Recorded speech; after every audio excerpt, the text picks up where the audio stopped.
ආයිබෝන්. Nihal sir කියන්නේ වෘත්තීය තරඟ විභාග ශාස්ත්‍රයේ අවුරුදු 25ක් පමණ උගන්වපු කෙනෙක්. ඊට අමතරව 25000කට විතර වෘත්තිකයන්ට උගන්වලා තිනවා. ඒ කියන්නේ ඒ කාලය තුල.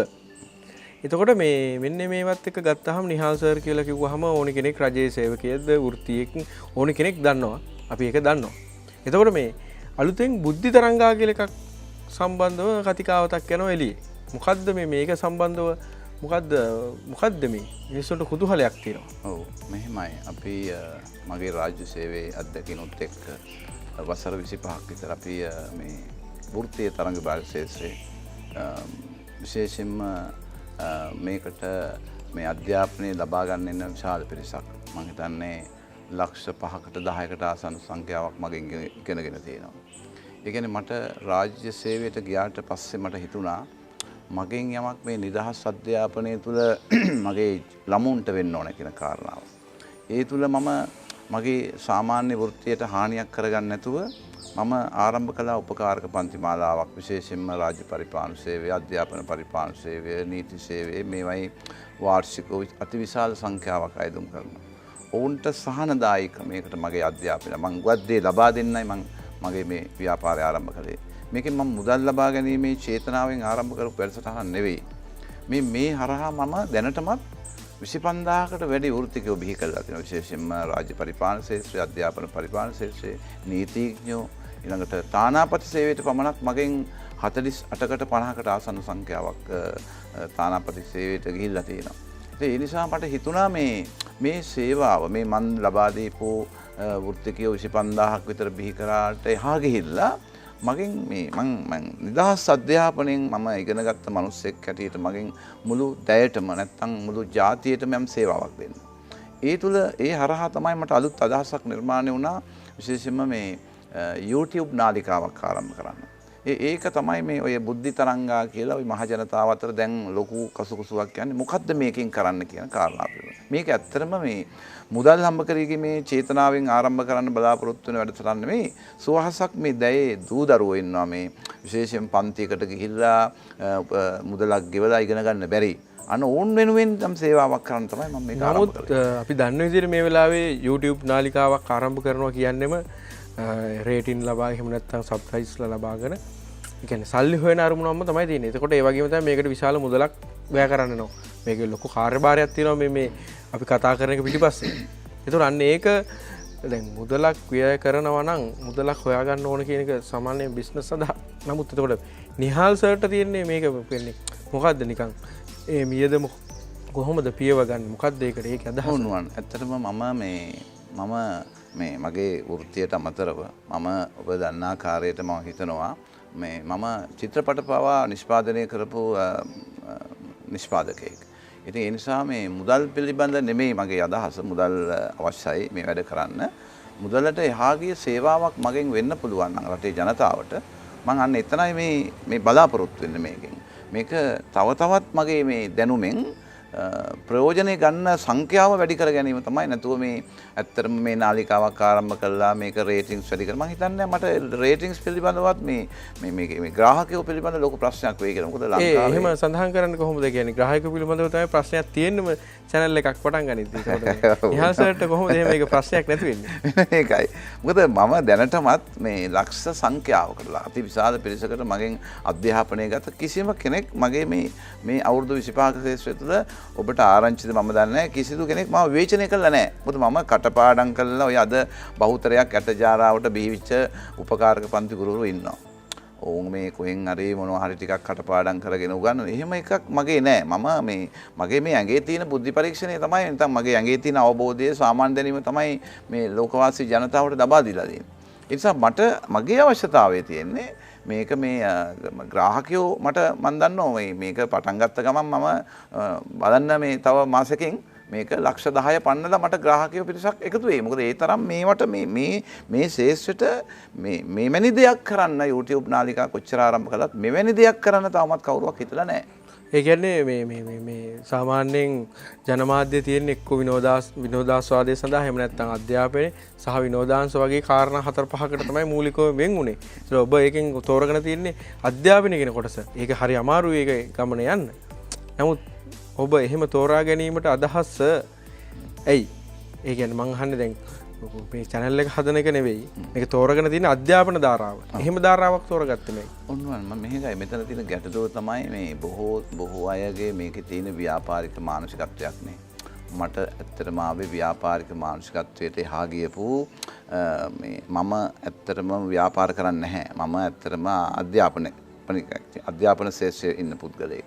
ඒ අධ්‍යාපන ශාස්ත්‍රයේ ඉන්න කෙනෙක් හැටියට අවුරුදු 25ක් මේ උපකාරක පන්ති කළා ලොකු අත්දැකීම් සම්භාරයක් තියෙනවා. ඒ නිසා මට හිතුණා මට වෙන ව්‍යාපාර ශාස්ත්‍රයකට ගිහිල්ලා මේ YouTube නාලිකා හරහා මම අමාරුවේ වැටෙනවට වැඩිය මම දන්න ශාස්ත්‍රය තුලින් ඉස්සරහට යන්න. ඒකයි මම අධ්‍යාපන ශාස්ත්‍රය තෝරගත්තේ. එතකොට මම දන්න විදිහට ඔබ ඒ කියන්නේ මේ සඳහා විතරක් නිපුණයෙක් නෙවෙයි. නීතිඥ කෙනෙක් බව දන්නවා. අධිනීතිඥ කෙනෙක් වෙන්න ඕන. සහ බුද්ධි පරීක්ෂණ මොකක් හරි එක ලොකු මොකක් හරි මේ සම්බන්ධයක් තියෙනවනේ ආසියාවේ මොකක් හරි ලොකු තනතුරු ටිකක් තියෙනව නේද නිකන් නොකියුවට. මේවයි. මම මගේ තනතුරු මගේ බෝඩ් ගහගෙන ඉරලා ප්‍රදර්ශනය කරන්න හැනුවා. මොකද හේතුව තමයි මිනිස්සු ජනතාව ශිෂ්‍යයෝ දන්න අය දන්නවා කවුද ගුරුවරයා කවුද බොරුකාරයා කියන එක. ඒ නිසා මම ඇත්තටම ලංකාවේ බුද්ධි පරීක්ෂණ විෂයේ ලංකාවේ අදටත් වාර්තාවක් තියලා තියෙනවා ලකුණු 150කින් 149ක් අරගෙන රාජ්‍ය පරිපාලන සේවයට එකතු වෙනකොට. ඊළඟට මම 2004 අවුරුද්දේ නීති විභාගයේදී ලංකාවේ පළවෙනියා වුණා. කොයි අවුරුද්දද? 2004 අවුරුද්දේ. හැම විභාගයකම මම ගියොත් මම එකේ එක හෝ දෙක වෙලා තියෙන ඉතිහාසය පුරාම. ඒ නිසා මම ජාත්‍යන්තර බුද්ධි පරීක්ෂණ සංගමේ සමාජිකත්වයේ ගන්නකොට එතනදී මාත් එක්ක අති විශාල සංඛ්‍යාවක් ලංකාවෙත් සටන් කළා. නමුත් ඒ හැම කෙනෙක්ම පරාජයට පත් කරමින් මම තමයි ඒකේ සමාජිකත්වය ලබා ගත්තේ. ඒක ඔබ විතරද ලංකාවේ දැනට බුද්ධිපරීක්ෂණ මේ සංගමයේ සමාජිකත්වය දරන්නේ මම විතරයි. මොකද හේතුව එවැනි තැනකට තාමත් අපේ ආසියාත් ශ්‍රී ලාංකිකයෙකුට ගමන් කිරීමේ හැකියාවක් ලැබිලා නැහැ. කොයිතරම් ඉහළ ශේෂ්ඨවල වුන් වැජඹුණත්. නීතිඥ පැත්තෙන් ගත්තොත් නීතිඥයෙක් හැටියට මගේ දැනට අවුරුදු 15ක වගේ අත්දැකීම් තියෙනවා. 2004 මගේ නීති විද්‍යාල ප්‍රවේශයෙන් පස්සේ අවුරුදු 3ක් ඉඳලා 2007 තමයි 2007 නීතිඥයෙක් හැටියට දියුණු වුණා. ඊට අමතරව විවෘත විශ්වවිද්‍යාලයේ මම නීතිවේදී උපාධිය හදාරලා තියෙනවා. ඒ වගේම රෝණ විශ්වවිද්‍යාලයෙන් වාණිජ්‍යවේදී ව්‍යාපාර පරිපාලනවේදී උපාධිය අරන් තියෙනවා.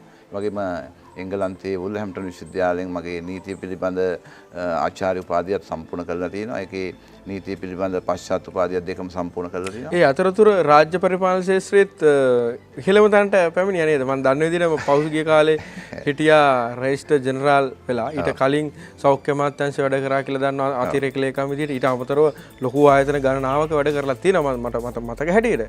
එතකොට මේ ඒවයි මේවයි කළමනාකරණය කර ගැනීම සම්බන්ධව ගැටලුවක් ආවේ නැද්ද? නෑනුවන් මම මගේ අත්දැකීම තමයි ඕන දෙයක් මගේ තියෙන්නේ යමක් තිතට නිම කිරීමේ කලාව තුළ මම මගේ රාජ්‍ය සේවයේ මේ කිසි දෙයක් පටලවා ගන්නේ නැහැ.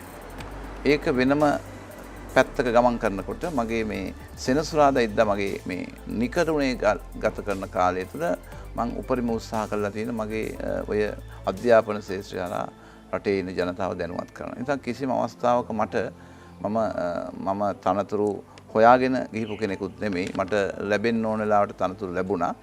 ඒ තනතුරු වල රාජකාරීත් මම අකණ්ඩව ඒවා ඉතාමත් ලස්සනට මැනවින් කරලා තියෙනවා. මේ රටේ යම් මිනිස්සුන්ට ප්‍රයෝජනයක් ඇති වෙන ආකාරයට.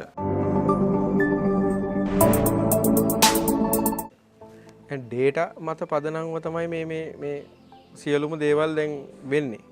සියල්ල මතක තබා ගන්න. නමුත් නිහාල් සර් එහෙම නෙවෙයි සියල්ල මොලේ මත පදනම්ව සහ මතකයේ මත පදනම්ව තමයි උගන්වන්නේ. ඒ අනුව ගත්තහම නමුත් මේ තාක්ෂණයට යට කරන්න බැරි වෙලා තියෙනවා. හැමෝම තාක්ෂණයේ යට ඉන්නේ. නිහාල් සර් තාක්ෂණයෙන් උඩ ඉන්නේ. මේ තාක්ෂණය භාවිතය කිරීම අඩුයි. නමුත් තාක්ෂණය දැන් පිවිසෙනවා. ඒක වෙනම කතාවක්.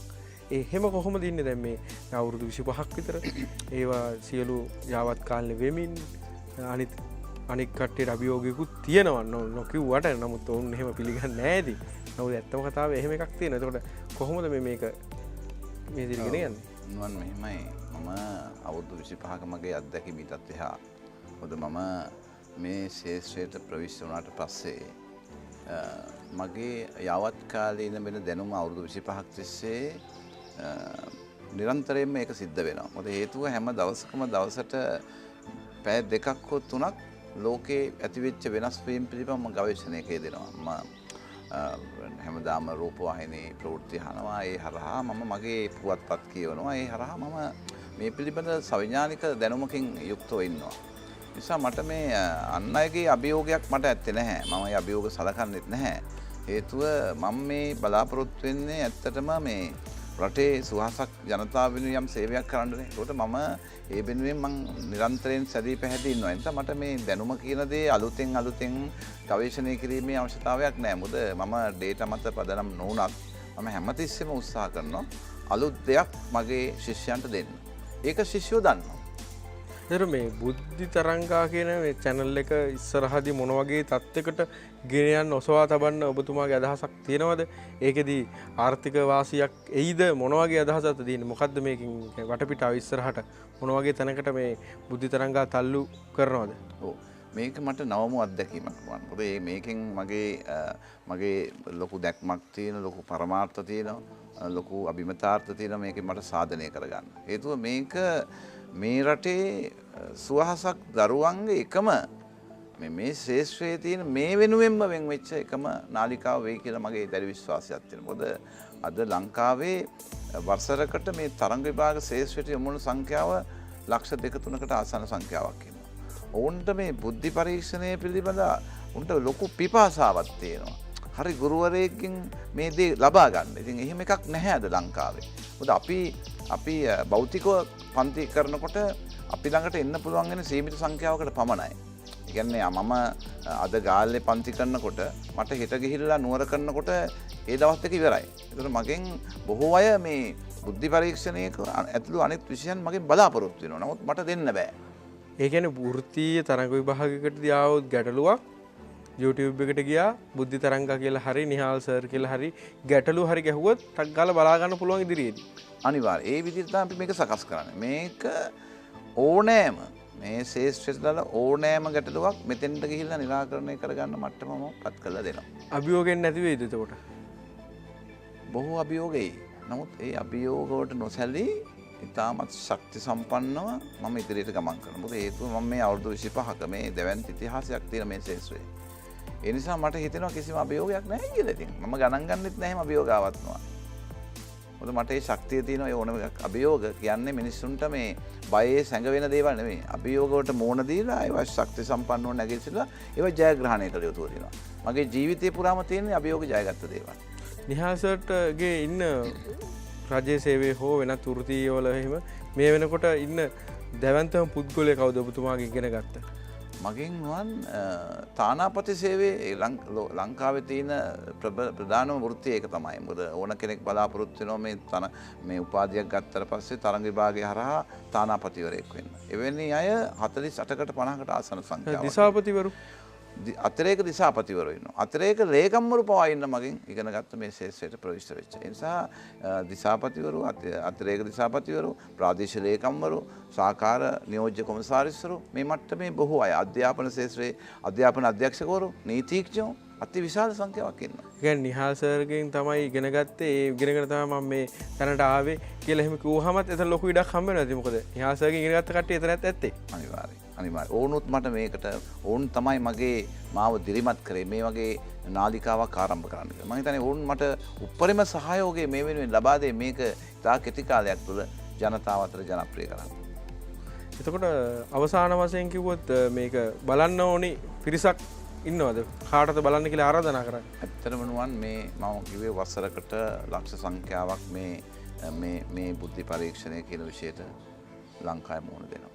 විශේෂයෙන්ම උසස් පෙළ පොදු පරීක්ෂණයේ ඉඳන් සමහරවිට පහේ ශිෂ්‍යත්ව මට්ටමේ පවා ඔවුන්ටත් මේකින් යම් ලබාගත හැකි දේවල් තියෙන්න පුළුවන්. ඉතින් හැම කෙනෙකුටම විශේෂයෙන්ම මේ තරඟ විභාග ශාස්ත්‍රයේ ඉන්න අයට විශේෂයෙන්ම වාර්ෂිකව සිද්ධ වෙන විභාග තියෙනවා ලංකාවේ 50කට ආසන්න සංඛ්‍යාවක් විභාග දෙපාර්තමේන්තුව පවත්වන. ඊට අමතරව විශ්වවිද්‍යාල තෝරා ගැනීමේ ප්‍රවේශ විභාග පවත්වනවා. ඊටත් අමතරව තවත් බාහිර ආයතන මේ වගේ තරඟ විභාග පවත්වනවා. මේ හැමකටම අනිවාර්ය විෂයක් තමයි අවබෝධයේ සාමාන්‍ය දැනීමේ බුද්ධි පරීක්ෂණය කියන්නේ. ඒ ශේෂ්ත්‍රවලින් තරඟ විභාගයට පිවිසෙන හැම කෙනෙකුටම ඒ වගේම උසස් පෙළ පොදු පරීක්ෂණය විභාගයේ විශේෂ මුහුණ දෙන අයට නීති ප්‍රවේශ වාර්ෂිකව පවත්වන වෙනයම් ඔය රාජ්‍ය පරිපාලන අධ්‍යාපන පරිපාලන අති විශාල විභාග සංඛ්‍යාවක් ලංකාවේ තියෙනවා. ඒ හැමෝටම මේක ඕන. සාමාන්‍ය ජනතාවටත් යම් කිසි ආකාරයකට විනෝදාත්මක වැඩසටහනක් කරගෙන මේ ගණිතය පිළිබඳ බුද්ධිය පිළිබඳ විමසා බලන්න මේව වැදගත් වෙනවා. සාමාන්‍ය පේවමන්ට් එකේ ඉන්න මිනිස්සුන්ට පවා මේකෙන් බොහෝ දේවල් වැදගත් වෙන්න පුළුවන්. එහෙම බලලා නිහාසගේ තියෙන වෙනස තමයි ටක් ගාලා කෝල් එකක් දුන්නොත් නිහාසම තමයි ආන්සර් කරන්නේ. ඒ මම පුරුදු වෙච්ච විදිය. මොකද මම කවදාවත් මගේ වෙන යම් අතරේක සහකරුවෙක් ලවා මම ඒවට ආන්සර් කරන්නේ නැහැ. මමම තමයි උත්තර දෙන්න හේතුව මම සමහරු ප්‍රශ්න අහනවා. ඒ ප්‍රශ්න අහනින්ද සමහර ගුරුවරු හැංගිලා ඉන්නේ. ප්‍රශ්න අහනවට බයයි. මගෙන් දවසකට 10-15 දෙනෙක් තමන්ගේ මේ මම උගන්වපු දේවල් වලට අදාළ බාහිර කරුණු පිළිබඳව වෙන යම් ගුරුවරු උගන්වපු දේවල් වල වැරදි පිළිබඳ අඩුපාඩු පිළිබඳව මාත් එක්ක සාකච්ඡා කරනවා. ඉතින් ඒවට ඉතින් මට කරන්න දෙයක් නැහැ. මේ සමාජයේ ව්‍යාපාරික ලෝකයක යන ගමනක් මං ඉතින් හරි දේ හැමතිස්සෙම මගේ ශිෂ්‍යයන්ට දෙන්න බැඳිලා ඉන්නවා. එහෙනම් බුද්ධි තරංග බලලා ගැටලුවක් ආවොත් දුරකථන නම්බරයක් දෙන්න පුළුවන්. ඕන වෙලාව හැමෝටම තාමත් ආදරණීය විදිහට මේ රටේ ඉන්න සුවහසක් ජනතාවට ආරාධනා කරන මම මේක බලන්න කියන එක. මොකද මේක අද පටන්ගෙන හෙට නවතර කරන්න බලාපොරොත්තු වෙන නාලිකාවක් නෙවෙයි. මං හිතන්නේ මේ අපි මේ වසර 25ක තිස්සේ ලබාගත් අත්දැකීම් රාජ්‍ය සේවය සහ හැම දෙයක්ම තුළ මං හිතන්නේ මේකෙන් විශාල ප්‍රයෝජනවත් භාවයක් ජනතාවටත් විශේෂයෙන්ම සාමාන්‍ය පෙළ විඳන් උසස් පෙළ දක්වා ශිෂ්‍යයන්ට ඉන් එහාට තරඟ විභාග හරහා වෘත්තීය අත්දැකීම් ලබා ගන්න වෘත්තියක් සොයා ගන්න යන අයටත් මේක ඉතාමත් වැදගත් නාලිකාවක් වෙයි. ඒ නිසා අන්න ඒ සඳහා මම ඉතාමත් ගෞරවයෙන් හැම දිනාටම මේක බලන්න හැම දිනාම මේක වැළඳ ගන්න හැම දිනාම මේකට ආදරය කරන්න. මොකද මේක අපි කිසිදු මුදල් අය කිරීමකින් කරන්නේ නැහැ. මුදල් හම්බ කිරීමේ චේතනාවක් නැහැ. හැමෝටම ආදරයෙන් කරුණාවෙන් ආරාධනා කරනවා මේක නරඹන්න කියලා. අපි 7 වෙනිදා මේ මාසේ 7 මේක ආරම්භ කරනවා. ශ්‍රී ලාංකීය ජනතාව සහ මේ සියලු වෘත්තිකයන්ට බුද්ධිමය සංවාදයක් හදාගන්න කතාවක් හදාගන්න ලොකු ඉඩක් හදලා තියෙනවා. ඒ මතවත් මේ රටේ දේශපාලන සංස්කෘතික ආර්ථික ඔය සියලු ශේෂ්ත්‍රයන් වෙනස් වේවි කියලා විශ්වාස කරනවා මේ බුද්ධි පරීක්ෂණ සහ අවබෝධය වගේ දේවල් ගොඩක් විෂයන් ටික බලලා. එතකොට මේ බුද්ධි තරංගා බැලීම මත මේ රටේ බුද්ධිමත් ජනතාවක් බිහි කිරීම උදෙසා ගත්තා වූ මේ වෑයම ඉතාමත් සාර්ථක වේවා කියලා ප්‍රාර්ථනා කරනවා බුද්ධි තරංගා channel එකට සහ නියාසර්. නමස්කාරයි.